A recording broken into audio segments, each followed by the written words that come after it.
Hey everybody, it's Chris Gallagher of the Preacher's Pen. Thank you for tuning into our Preacher's Pen Bible class. We're going through some chapters of the Bible all throughout 2023, and today we're going to talk about Mark chapter 5. I'm going to read Mark chapter 5, which is what we do on Mondays as we begin to study a text. We read through it on Mondays, and today is that reading. Today is that moment where we're going to go through the text. So I'll be reading to you from the English Standard Version. I encourage you to follow along. If you're just listening, maybe in your car or whoever else, just take a moment and listen and get into this text, because these are a couple of the scenes that we are very familiar with in the life of Jesus. But we're going to enhance our views this week, and we're going to ask the question, how does this apply to us? So before we get into Mark chapter 5, I want to encourage you, if you found us on YouTube or if you found us on Facebook, Instagram, Twitter, even Rumble, go ahead and give us a like or give us a follow and make sure that you're receiving notifications of our Bible classes.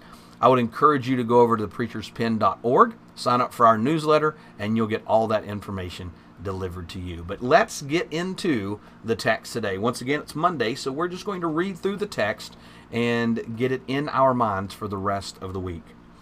I'm going to be reading from the English Standard Version, and it's the account of Mark in Mark chapter 5 that says this: "And they came to the other side of the sea, to the country of the Gerasenes. And when Jesus had stepped out of the boat, immediately there a man met him out of the tombs with an unclean spirit. He lived among the tombs, and no one could bind him any more, not even with a chain. For he had often been bound with shackles and chains, but he wrenched the chains apart, and he broke the shackles into pieces. No one had the strength to subdue him. Night and day among the tombs and on the mountains he was always crying out, and he was cutting himself with stones. And when he saw Jesus from afar, he ran and fell down before him, and crying out with a loud voice, he said, 'What have you to do with me, Jesus, Son of the Most High God? I adjure you by God, do not torment me.' For he was saying to him, 'Come out of the man, you unclean spirit.' And Jesus asked, 'What is your name?' And he replied, 'My name is Legion, for we are many.' And he begged him earnestly not to send him out of the country. Now a great herd of pigs was feeding there on the hillside, and they begged him, saying, 'Send us to the pigs, and let us enter them.' So he gave them permission. And the unclean spirits came out and entered the pigs, and the herd, numbering about 2,000, rushed down the steep bank and into the sea and drowned.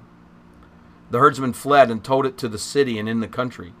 And people came to see what it was that had happened.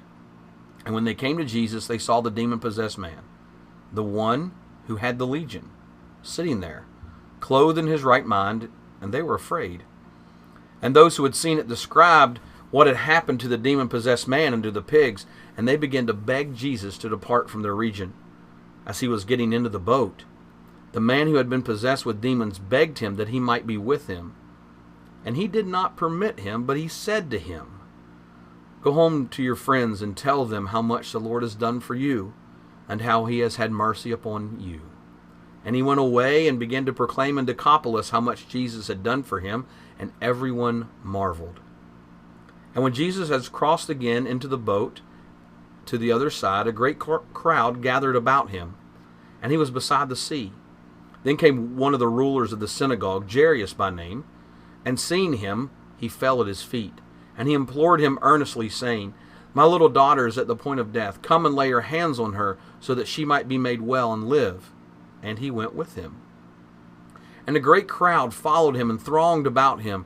And there was a woman who had a discharge of blood for 12 years, who had suffered much under many physicians, and had spent all that she had, and was no better, but rather grew worse. She had heard the reports about Jesus, and came up behind him in the crowd and touched his garment. For she had said, 'If I even touch his garments, I will be made well.'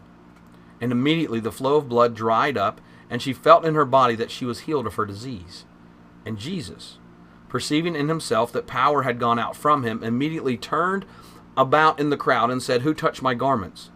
And the disciples said to him, 'You see the crowd pressing around you, and yet you say, "Who touched me?"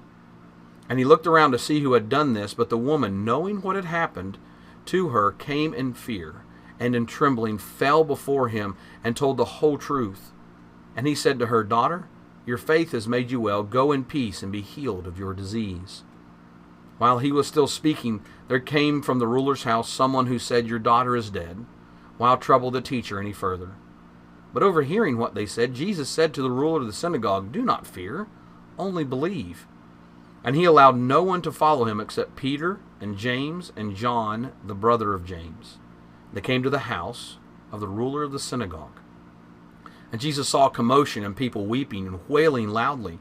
And when he had entered, he said to them, "Why are you making a commotion and weeping? The child is not dead, but sleeping." And they laughed at him. But he put all of them outside and took the child's father and mother and those who were with him. And he went into where the child was. And taking her by the hand, he said to her, "Talitha cumi," which means, "Little girl, I say to you, arise." And immediately the girl got up and began walking, for she was 12 years of age. And they were immediately overcome with amazement, and he strictly charged them that no one should know this, and they told them to give her something to eat. These three accounts in Mark chapter 5, the man named Legion, the woman with the issue of blood, and Jairus' daughter are very familiar to us. Now what we're going to do is tomorrow we're going to talk about the man named Legion. Then on Wednesday we're going to talk about the woman with the issue of blood. Then on Thursday we're going to talk about Jairus' daughter. On Friday we're going to sum all of these up and ask the question, what can we learn from these? Three amazing accounts of miracles that happened, that were undeniable, not even denied by the Pharisees, and proven by the people around them. So I hope that you'll come back and be with us once again. Check us out at preacherspen.org. Follow us on our social media accounts that you're able to find there. And as always, I hope that you have a blessed day. We'll talk to you tomorrow.